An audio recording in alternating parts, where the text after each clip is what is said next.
day everyone, my name is Jan Kimson, and for today's video, we're gonna make a reflection about Marpol Annex 1 to 4. So let's begin.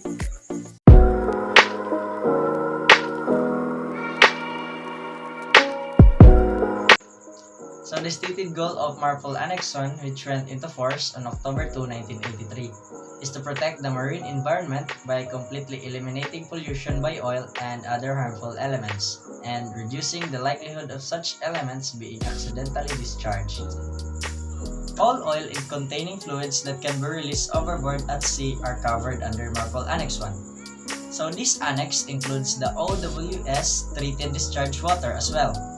So according to Marpol Annex 1, the following equipment must be in good working order, properly calibrated, maintained, and fully operable at all times, with suitable spares on board. In Annex 2, which went into effect on April 6, 1987, provides discharge conditions for 4 types of noxious compounds as well as construction and equipment requirements for ships carrying such substances. In most chemicals or toxic liquids, unlike oil, will mix with water and are difficult to separate. The fundamental premise of Annex 2 is to dilute cargo residues in salt water to specified levels based on their pollution hazard, and to make discharge dispersal easier by utilizing the ship's weight. So the discharges must be made below the water level, so that the water or residue mixture is retained in the ship's boundary and carried aft while en route to be disseminated by the wake astern.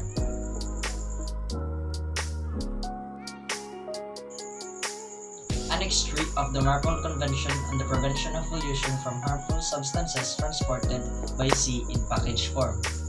Dangerous products account for about 15% of all cargo moved. Annex 3, which went into effect on July 1, 1992, includes criteria for the safe handling of packaged compounds that pose a major environmental risk, as well as guidance for identifying hazardous substances.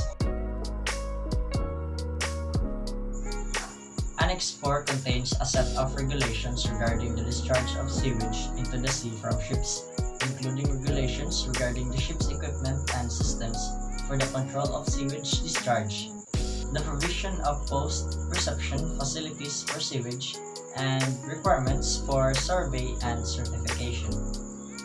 It is generally considered that on the high seas, the oceans are capable of assimilating and dealing with gross sewage through natural bacterial action.